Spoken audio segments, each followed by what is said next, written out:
Hi, and welcome to Mormon Facts. When Emma Smith was 74 years old, she was interviewed by her children. They asked her, "What about the revelation on polygamy?" To which she responded, "There was no revelation on either polygamy or spiritual wives." Understanding this to be a dodge of their question, they asked again, "Did our father not have other wives than yourself?" Emma answered, "He had no other wife but me, nor did he, to my knowledge, ever have." Feeling confused, her son pressed, "Did he not hold marital relations with women other than yourself?"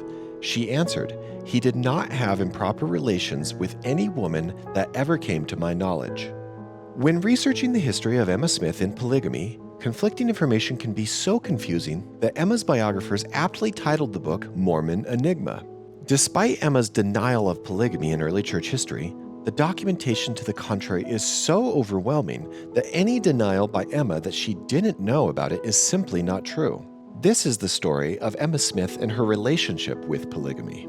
In 1825, Emma's father, Isaac Hale, became convinced that an ancient Spanish silver mine was buried in a hill just northeast of his house. Isaac Hale and local neighbors created a fund to hire treasure seekers and boarded a group of money diggers on their property. One of those money diggers was named Joseph Smith, who had a reputation of being able to find buried treasure with help from a chocolate-colored, egg-shaped seer stone. It was while Joseph was working to find the hidden silver mine that Emma first met him. Joseph asked Emma's father for permission to marry her twice and was refused both times.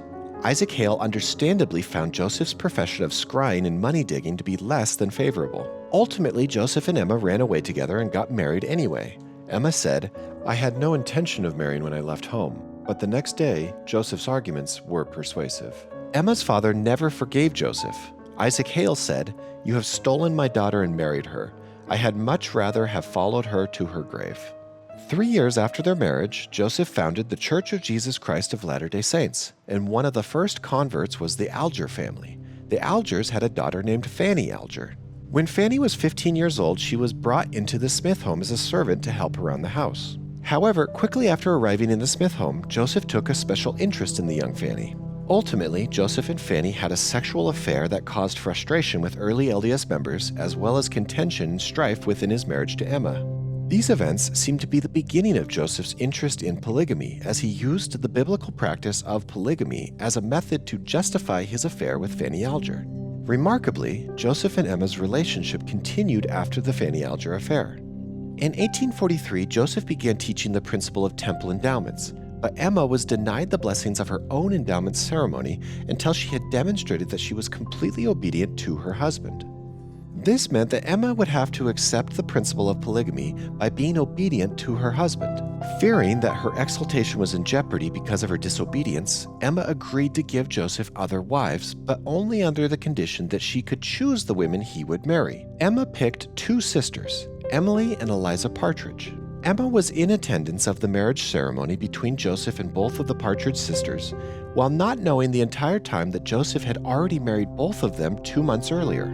Only after having proved her obedience to Joseph was Emma allowed to receive her endowment, after which Emma and Joseph were sealed to one another. It is interesting to note that in that regard, Emma Smith was not Joseph Smith's first sealed wife. Using his usual methods, Joseph worked tirelessly to try and convince Emma of the spiritual benefits of polygamy.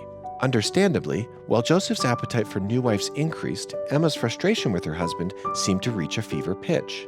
In 1843, Joseph wrote the now controversial Section 132 of the Doctrine and Covenants. In this section, he gives clear outlines for how he expected Emma to behave in regards to plural marriage.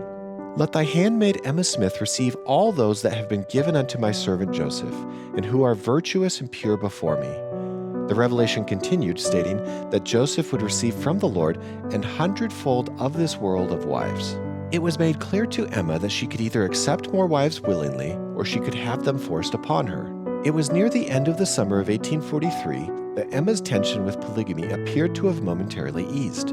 One of Joseph Smith's bodyguards claimed to have heard a conversation between Emma and Joseph, where Emma would subside into tearful repentance and acknowledge that her violent opposition to polygamy was instigated by the power of darkness, that Satan was doing his utmost to destroy her. To which Joseph replied, "Yes, and he will accomplish your overthrow if you do not heed my counsel.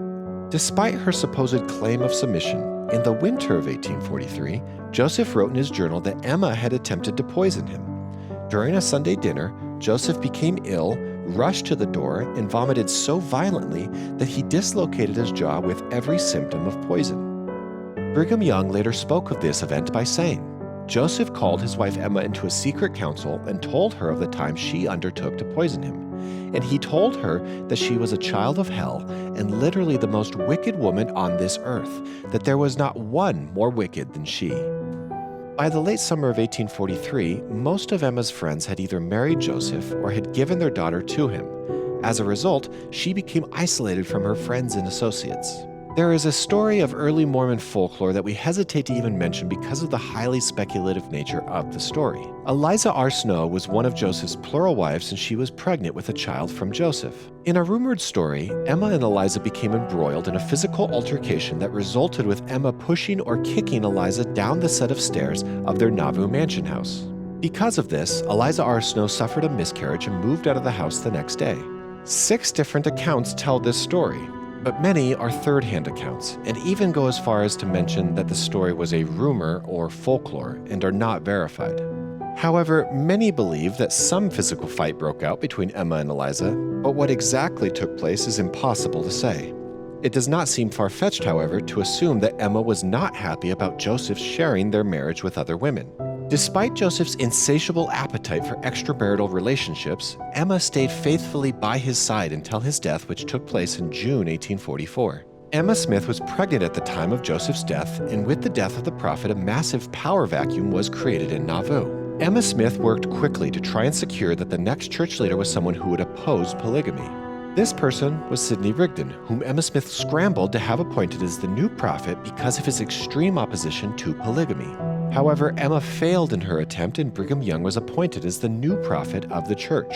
Because of Emma's vocal opposition to polygamy, relations between Brigham and Emma steadily deteriorated. Eventually, Brigham Young and the majority of the LDS Church left Nauvoo for the Utah Territory, leaving Emma behind. 3 years after Joseph's death, a close friend and non-Mormon, Major Lewis C. Bittaman, became Emma's second husband. Bittaman moved into the mansion house and became the stepfather to Emma's children. Emma's son, Joseph Smith III, became the new prophet of a splinter group called the Reorganized Church of Jesus Christ of Latter-day Saints. Emma's continued public denial of polygamy seemed to lend strength to the RLDS, and opposition to polygamy became a primary tenet of the RLDS Church. The RLDS Church even attempted to pin the creation of polygamy on Brigham Young as to better maintain Joseph Smith's public image.